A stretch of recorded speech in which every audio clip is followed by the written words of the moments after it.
지금 네. 현재 25분 들어오셨네요. 딱 25분이라서 한 판이네요. 한 판 계란 한 판이네요. 한 판 돌려 네. 어 오래간만에 또 이렇게 금요일을 맞이했고요. 오늘 또 내일까지 10월 달이고 11 월부터는 또 많은 변화가 더 많이 생기지 않을까. 한 2주 사이에 운명이 바뀐 느낌? 요즘에 그런 생각이 들어요. 오늘 그 미술사 저희가 진짜 구석기부터 해서 지금 로코코까지 왔거든요. 진짜 여러분들이 지금 보통 수준이 아니에요. 로코코 아시는 분들도 별로 없거든요. 사실 뭐 인상파, 뭐 고전, 바로크는 음악 때문에 유명하니까 그 단어에 대해서 많이 나오고 있죠. 근데 로코코는 사실 의상학을 하시는 분들에게는 많이 나오겠죠. 근데 그 외에는 별로 많이 나오지 않습니다, 그 단어가. 그리고 그 시대에는 더 로코코를 인정하지 않았었기 때문에 역사에서 이렇게 문헌이 많이 있지 않다가 최근에 현대에 와서 오히려 로코코를 새롭게 또 이렇게 재조명하는 평론가들이 생기면서 요즘에는 사실 로코코를 중요한 부분으로 여기거든요. 그런데 얼마 전까지만 해도 이 역사의 흐름에는 아무래도 보수적인 그 느낌이 강하기 때문에 로코코를 크게 인정을 안 하고 바로크는 되게 크게 인정하고 그런 느낌이었죠. 이제 어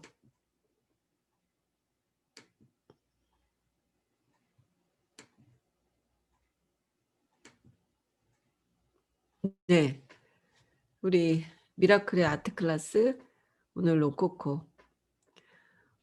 로코코에 대한 그 이제 배경 지식이 좀 필요해요. 우리는 뭐 깊은 지식을 취급하지 않습니다. 얕은 지식을 취급합니다. 하지만 얕은 지식도 뭔가 좀 알아야 되겠죠. 우리가 인제 로코코를 이야기하려면 루이 14 세를 또 빼놓을 수가 없습니다. 루이 14세 하면은 그 왕 중에서 태양왕이라고 또 표현을 하죠. 그 로마 제국이나 아니면 이집트의 그 람세스 그 시대만큼이나 권력이 가장 왕권의 권력이 역사에서 가장 최고의 권력을 가진 사람이다 해서 태양왕이라고 하죠. 프랑스의 루이 14 세가 그 이룬 업적 중에서 제일 대표적인 거는 어 여러분들 다 아시는 베르사유 궁전을 만든 사람이죠. 네. 그래서 이 사람은 그 가장 화려하고 가장 권력을 많이 가지고 그리고 당대를 휘둘렀던 그런 왕이거든요. 근데 요 이전에 바로크였잖아요. 근데 그 루이 14 세가 있을 때가 바로크하고 다 걸쳐 있는 거죠, 그 시대가. 그래서 그 로코코 시대 전에 바로크는 어때요?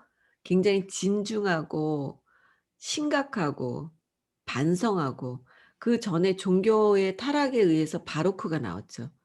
그러니까 종교의 타락 때문에 나온 바로크는 음 아주 청렴결백한 종교 그리고 그 교황청에 사치하지 않은 것들을 일으키고 신교가 나왔죠, 종교 개혁에 의해서. 그래서 신교가 나옴으로 인해서 북유럽이나 독일에서는 어 신교의 자체가 금검절약이었잖아요. 사치하고는 거리가 멀었죠. 그러다 보니까 음 그 시대는 바로크 시대는 사치스러운 거가 아니라 엄청 진중하고 심각하고 그리고 어떤 큰 사건이나 이런 것들이 그림의 대상이고 그랬다면 이제 로코코는 그 반대로 딱 생각하면 되는 거예요. 그래서 우리가 어떤 그 시대에서 보면 제가 요즘에 이걸 보면서도 또 느끼는 거예요. 항상 역사의 흐름은 어떤 한 한 가지가 굉장히 강해지면 그거의 반대 세력은 반드시 나오는 거죠. 반대의 세력이 나와서 그게 너무 지긋지긋한 거죠. 진지하고 반성적이고 막 이런 것들이 너무너무 지겨우니까 반대 세력이 쪼물쪼물 나오면서 어떻게 되냐면 로코코는 가장 화려하고 가장 인간적이고 가장 퇴폐하고 그런 어떤 스타일이 조금씩 싹 트면서 어 종교의 그 힘이 약해지면서 그게 왕권으로 간 거죠. 이해가 너무 되시죠? 그러니까 항상 어떤 게 강해지면 그 반대가 그다음 역사에서는 또 초점이 되고 그 반대적인 기준이 모든 기준에 초점이 되는 거예요. 그래서 또 그 로코코가 막 그렇게 되면 그다음엔 어떻게 되겠어요? 그게 질려 버리겠죠. 그러면서 그 왕권의 강한 것 때문에 귀족들이 반란을 일으키겠죠. 그러면서 프랑스 대혁명이라는 그런 어떤 민주화 운동까지 가는 그런 스토리가 되는 거죠. 그래서 그 당시에는 루이 14 세가 아주 어렸을 때 10 대에 왕이 됐어요. 그러다 보니까 그 귀족들이 수렴청정을 한 거죠. 어린 왕자가 있다 보니까 귀족들이 파워가 세고 귀족들이 정치를 다 흔들고 약간 루이 14 세를 존중하지 않고 그리고 엄마가 섭정을 하고 이런 정치 배경이 있다 보니까 루이 14 세가 계속 마음속에선 무슨 생각을 했겠어요? '어떻게 해서든지 내 권력자들을 만들고 내 권력을 키우자. 그리고 귀족의 권력을 없애자.' 이런 어떤 그 생각을 계속했겠죠. 그래서 이 루이 14 세는 귀족이 화려하고 좋은 그 집에서 사는 꼴을 못 봤어요. 그리고 박수는 자기 혼자 받아야 된다고 생각했기 때문에 오페라에 가서도 오페라의 주인공이 박수를 받을 때 참지를 못했대요. 그래서 자기가 무대에 가서 꼭 마지막에 가서 박수를 받고 내려왔대요. 그 정도로. 근데 이 사람이 인제 그 프랑스의 부르봉 왕가잖아요. 근데 이 부르봉 왕가에서 가장 인물이 좋은 사람이에요. 그리고 예술적인 감각이 뛰어났기 때문에 가장 화려한 궁을 만들었고요. 그리고 그 안에 가장 화려한 장식을 최대한으로 했는데 그거는 지금까지 역대급이죠. 베르사유만큼 아름답고 그 화려한 궁은 없다 그렇게 얘기하거든요.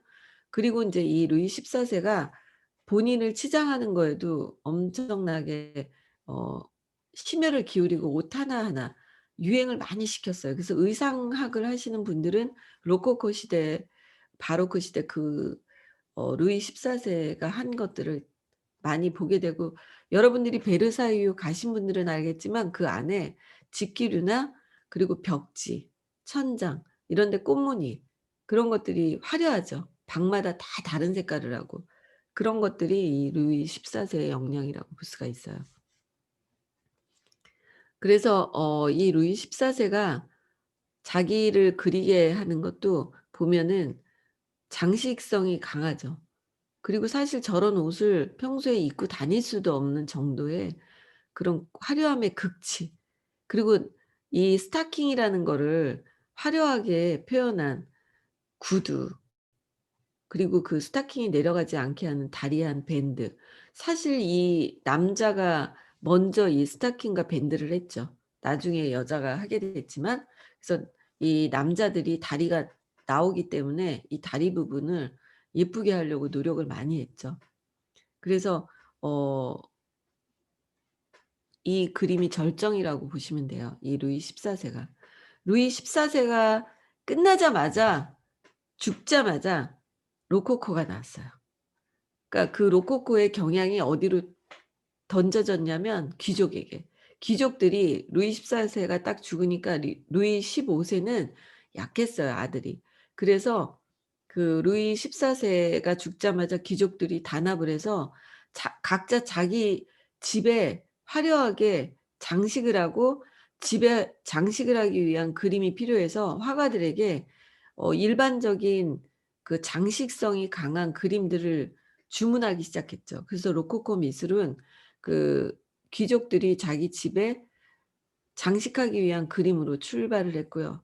그리고 베르사유 궁에서 같이 파티하고 놀아야 되기 때문에 귀족이나 그런 사람들을 베르사유에서 계속 머물게 했거든요, 루이 14 세가. 근데 그게 지긋지긋했던 거죠. 그래서 딱 사망하자마자 귀족들이 다 각자 자기 집으로 돌아가서 자기 집을 엄청 화려하게 다시 짓기 시작했죠. 그러면서 각자 귀족들이 자기 집에서 사교 모임을 만들기 시작한 거예요. 그게 바로 살롱 문화의 시작이죠. 그래서 예술과 문화와 그런 것들을 자기 집에서 친한 사람들끼리 하는데 그런 살롱 문화를 최초로 만든 여자가 있는데 그 여자가 루이 15 세의 정부였어요. 그러니까 애첩이었죠. 그 여자가 또 사교 그 모임에 살롱 문화를 꽃피운 그런 여자가 또 있습니다. 그래서 요렇게 로코코는 이런 배경이 있고요. 그 로코코에서 대표적인 화가를 한 명씩 볼게요.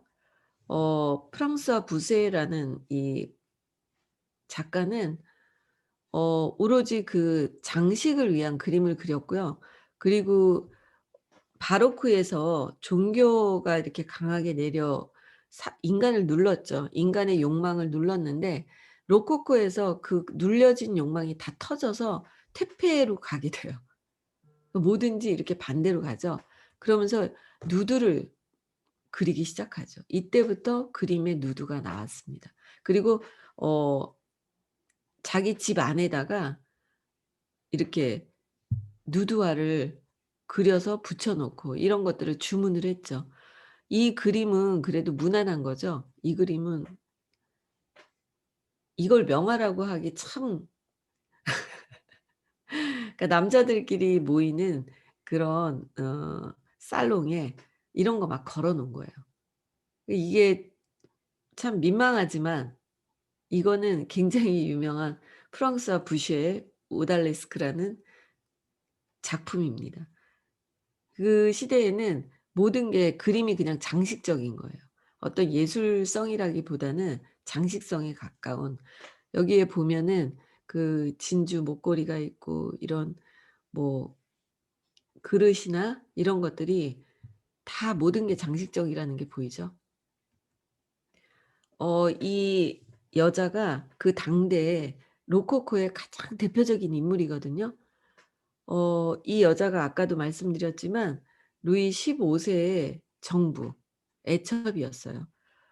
이 여자를 이 여자는 이제 부르주아, 귀족이 아니고 부르주아였는데 그 왕이 자기의 여자가 귀족이 아닌 사람이 없었어요. 그 시대는 거의 귀족 중에서 남의 부인이더라도 한번 눈에 띄면 자기가 궁으로 데려다가 같이 살았잖아요.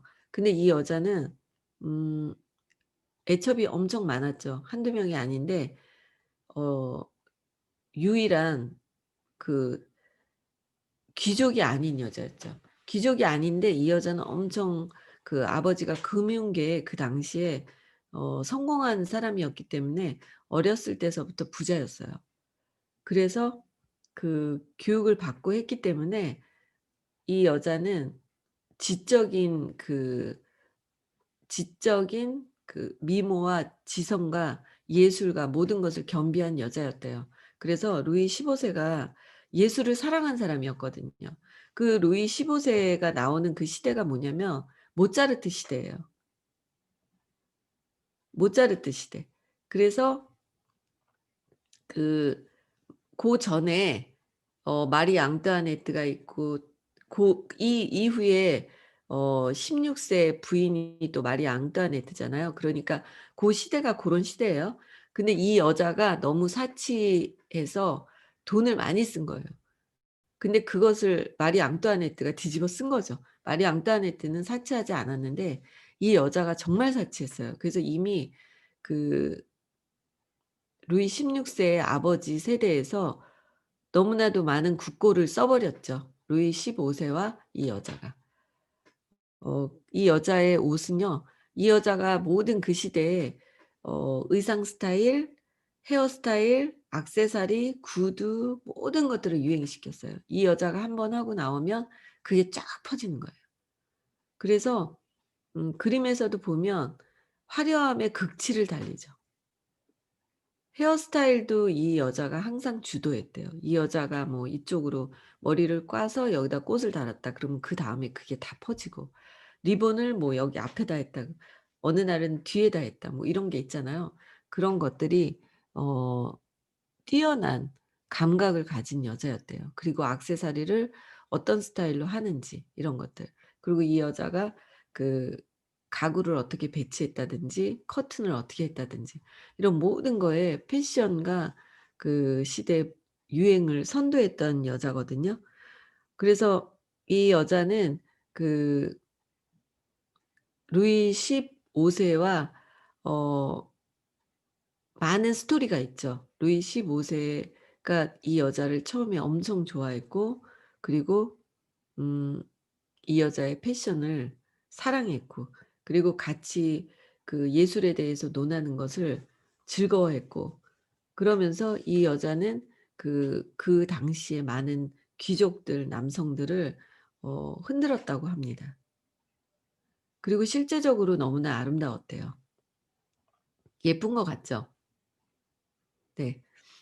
그리고 이 부시에라는 사람은 그 장식을 하기 위한 그림의 절정을 이루죠. 그래서 그 그리스 신화에 나오는 인제 왜 종교를 이렇게 약화시키는 시대였잖아요, 로코코가.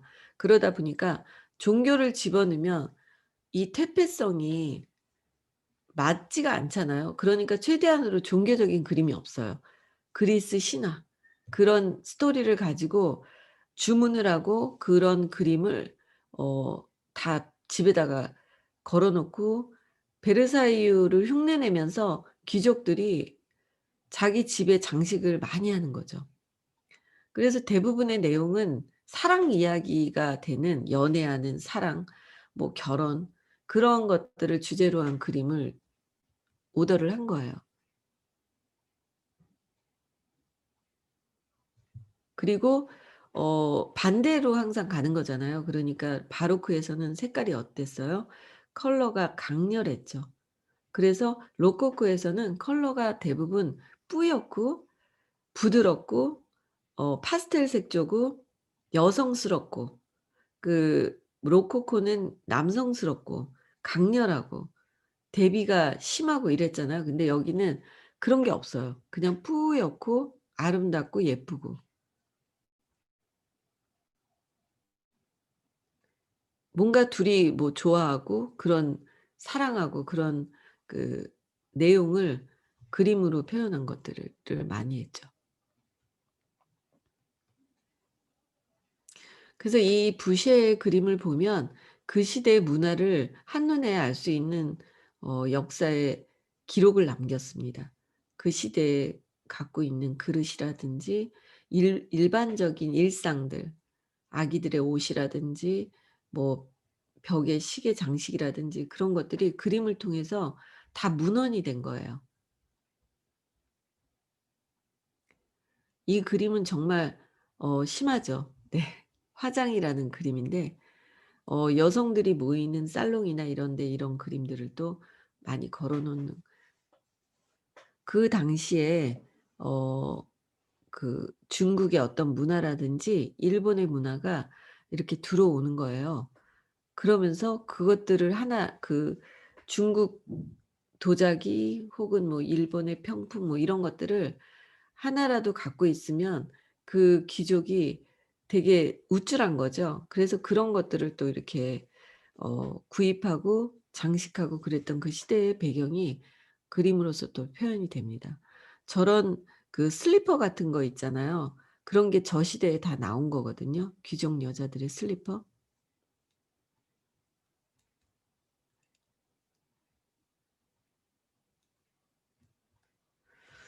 이제 두 번째 화가를 또 볼게요.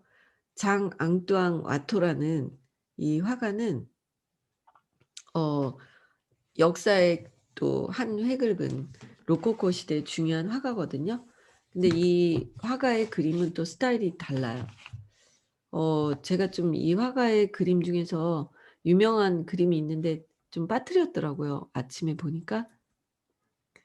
어 이분의 인제 피에로의 질이라는 그림인데 피에로를 가지고 많이 그렸어요. 피에로라는 이 자체도 장식적인 주제잖아요. 그러니까 주제가 무거운 주제가 없어요. 향락적인 거니까 이 향락에 또 이 피에로들이 빠지면 안 되죠. 그래서 이 피에로 시리즈를 이 와토는 많이 그렸습니다. 그리고 이분도 마찬가지로 여자들의 어떤 일상 그런 것들을 그려서 중요한 그림이 있는데 그걸 빠뜨렸더라고요. 그래서 이 와토의 그림은 로코코의 어떤 그 장식보다 이렇게 로코코의 정신을 보여주는 그런 그림들을 그렸다고 할 수가 있죠. 키테라 섬의 순례라는 그림인데 이 키테라 섬이라는 자체가 실제 존재하지 않는 환상의 섬이거든요. 그래서 여기에도 보면은 다 둘씩 짝지어서 뭔가 연애를 하는 그런 내용이에요, 그림이. 그래서 가장 퇴폐한 시대라고 그렇게 얘기하죠. 어 이 사람의 그림은 그래도 약간 이렇게 예술성이 보이죠. 부시의 그림보다는. 그래서 이 와트도 이 로코코 장식 문화의 절정을 이루게 한 작가라고 볼 수가 있습니다. 어 그리고 또 중요한 또 작가가 있는데 장 오노레 프라고나르. 이 사람은 잘 모르시겠지만 이 사람의 그림을 보면 다 아실 거예요. 우리 어릴 때 교과서에 이 사람의 그림은 꼭 들어 있습니다. 제가 다음 장을 열면서 이 사람의 그림을 보여주는 순간 여러분들은 다 아시게 될 거예요. 그네라는 그림입니다. 이 그림 다 아시죠? 네. 이 그림도 보면은 연애하는 그림이죠. 그네를 타면서 이렇게 주변에 남자들이 있잖아요. 그 시대의 일상인데 귀족 도련님들의 일상이에요. 그러면은 이 여자가 저 슬리퍼를 이렇게 딱 던지는 게 있잖아요. 저게 그냥 있는 게 아니거든요.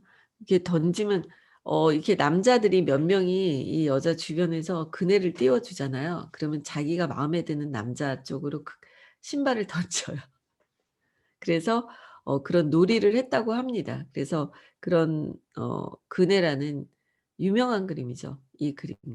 그러니까 바로크에서 스포트라이트를 한 중심이 받는 그런 영향이 있죠, 이 그림도 보면. 그런데 바로크에서의 내용은 진중한 내용이고 심각한 내용이고 종교적인 그런 내용이 많았죠. 그런데 로코코에서는 외면하는 거예요. 그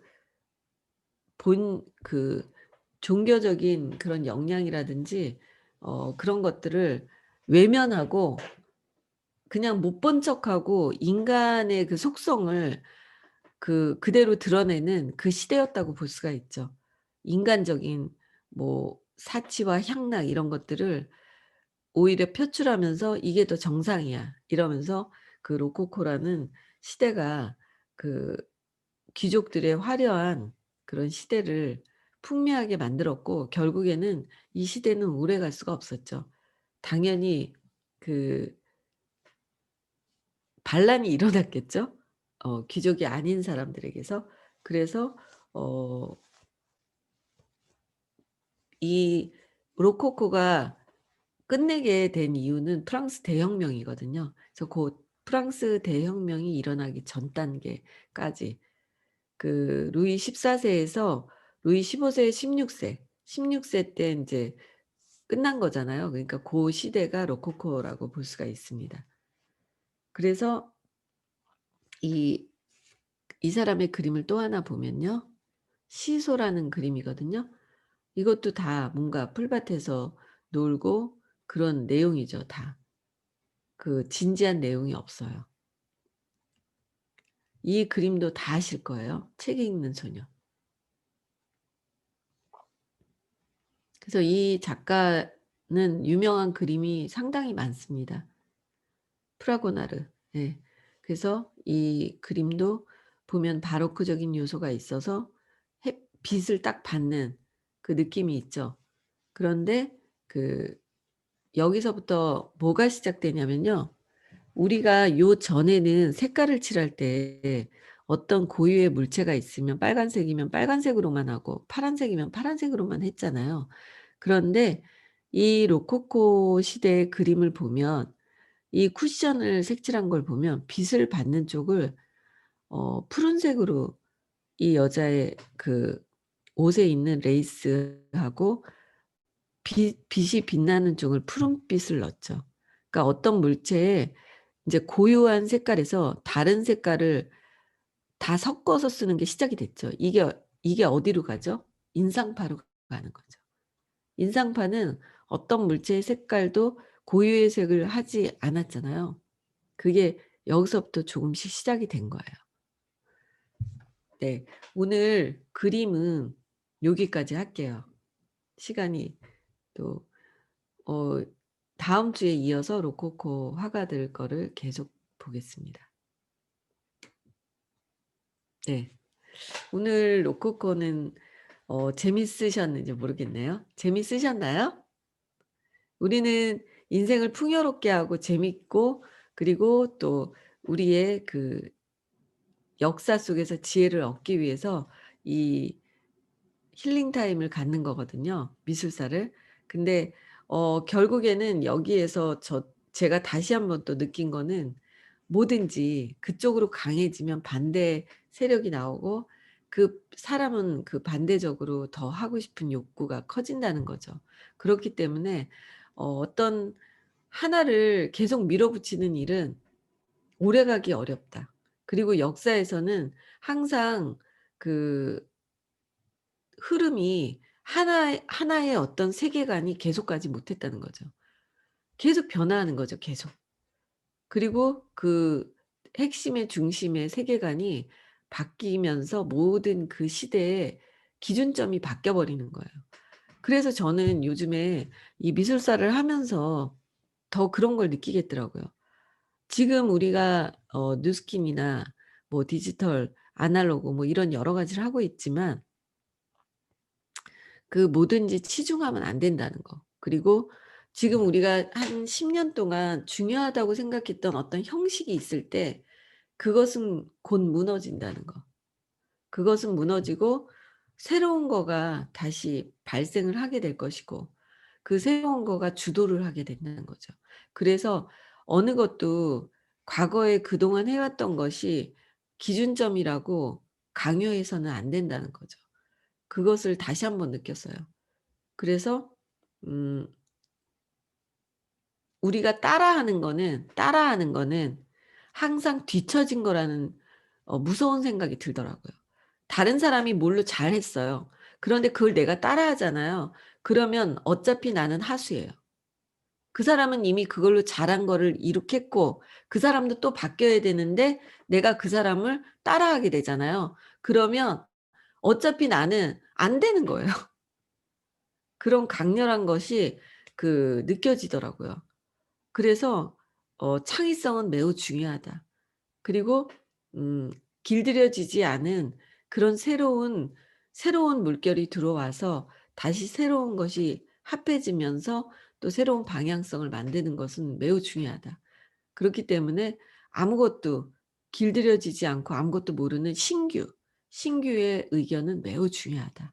그런 것들이 최근에 저도 다시 예전에 7년 전에 이 공부했던 거를 다시 꺼내서 이렇게 하는 거잖아요. 그런데 그러면서 정신이 번쩍 나는 거예요. 게다가 심지어는 지금 포스트 코로나 시대라는 거죠. 그래서 우리가 좋았던 거는 몇 가지를 가지고 새로운 것이 더해지면서 새로운 방향성 우리가 누스킨 코리아에서도 정말 성공하려면 끝내주는 조직이 되려면 아무도 하지 않은 것을 우리가 해서 새로운 방향성을 제시해 주는 역할을 해야 되는 거지 다른 그룹에서 이거 했고 다른 그룹에서 이거 한 거를 우리가 하려고 하면 우리는 어차피 하수라는 거죠. 어차피 성공은 안 된다는 거예요. 그게 강렬하게 오더라고요.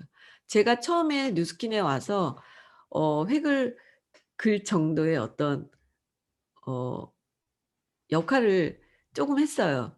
너무 듣도 보도 못한 그런 여자가 와서 듣도 보도 못하게 자기만의 방식으로 제가 어떤 결과를 냈었는데, 그때 저는 어 다른 사람들이 하는 거를 한 개도 몰랐다는 거죠. 우리는 지금 선능해서 다른 사람들이 하는 걸 너무 다 보고 있는 게 우리에게 독이에요. 그게 너무나도 독이라는 게 느껴지더라고요. 그런데 중요한 거는 제가 선능에 있는 5년 동안 다른 그룹에서 하는 거를 전부 다 봤다는 거예요. 다 봤어요. 다 알았어요. 그런데 결국에는 우리가 다른 그룹이 하는 거를 따라하는 거는 가장 바보같이 망하는 짓이라는 거죠. 우리는 우리 그룹만이 할 수 있는 것을 추려내야 돼요. 지금부터는 저는 정말로 정신을 차리고 저희 그룹을 리딩을 제대로 해야 되겠다는 생각을 갖게 되더라고요, 이 역사 속에서. 저희가 새로운 사조를 만들어야 되는 거죠. 한 사조는 이미 끝났어요. 코로나가 터지고 엄청난 세상이 바뀌었기 때문에. 우리의 그 크리에이티브한 창의적인 사람들이 우리 그룹엔 많거든요. 그래서 앞으로 많은 의견을 주시고요. 어 다른 그룹에서 하지 않는 것만 한번 추려 보자고요. 거기에 키워드가 있을 거라고 생각합니다. 그리고 다른 그룹이 절대 흉내내지 못하는 것만 추려내 봅시다. 그래야 우리는 그것을 가지고 다른 사람이 하지 못한 역사를 만들 수 있는 거예요. 우리뿐만이 아니라 아마 다른 그룹도 그렇게 생각해야 될 거예요. 그래서 어 저희 그룹만이 가진 문화가 있잖아요. 그거를 가지고 우리는 제2의 전성기를 앞으로 만들 거라고 저는 확신을 하고요. 그리고 이 미술사를 통해서 우리는 더 창의적인 그런 혁신적인 마케팅을 펼칠 수 있을 거라고 생각을 합니다. 오늘도 그 여러분들과 함께한 미술사, 이제 로코코가 매우 중요하고요. 로코코를 통해서 그다음에 신고전주의가 가면서 나폴레옹이 나오죠. 프랑스 대혁명이 나오고 나폴레옹이 나오고 낭만주의가 나오고 이렇게 막 세분화돼요. 계몽주의의 영향을 받고 그러면서 인상파까지 가게 되겠죠. 그러는 과정에서 이 인간의 본성에서 인간을 공부만 할 수는 없는 거죠. 기도만 할 수는 없는 거죠. 인간도 사랑도 하고 놀기도 하고 추태도 부리고 실수도 하고 그러잖아요. 그게 로코코예요. 근데 이 로코코는 무시할 수 없고 잘라낼 수 없는 인간의 한 부분입니다. 그래서 제가 이 로코코를 다시 하기 위해서 공부를 하면서 또 하나를 느낀 거는 진짜 쉼이 중요하고 그리고 펀이 중요하다. 그래서 더욱더 그 부분을 많이 만들어야 되겠다라는 또 중요한 사실을 깨달았습니다. 여러분들 우리 이제 놀면서 해요, 재밌게. 저는 여러분들에게 재미있고 다양하고 그리고 너무나도 경험하지 못한 것을 경험하는 그런 새로운 인생의 세계를 제안하고자 이 미라클 트리라는 그룹을 만들었는데 어 그동안 재밌게 해 왔고 그리고 다시 제대로 노는 여자들이 한번 돼야 되겠다 그런 생각이 들었습니다. 노는 것도 잘 놀고 공부도 잘하고 밥도 잘 먹고 그쵸? 그런 모든 것들을 다 같이 하는 그런 인간적인 사람 냄새가 나는 그런 게 가장 중요하다. 그런 생각이 들어요. 그래서 어 저는 사실 이 로코코를 준비하면서 지난주서부터 로코코 부분을 또 책도 다시 보고 하면서 다시 저의 그 세포들을 일깨우게 되더라고요. 어 정말 재미있게 살아야 된다는 게 나의 목표고 자유를 찾고 재밌게 살려고 뉴스킨을 왔는데 뉴스킨을 하면서 재밌지 않으면 '이건 말이 안 된다.'라는 생각을 다시 하게 됐어요. 정말 자유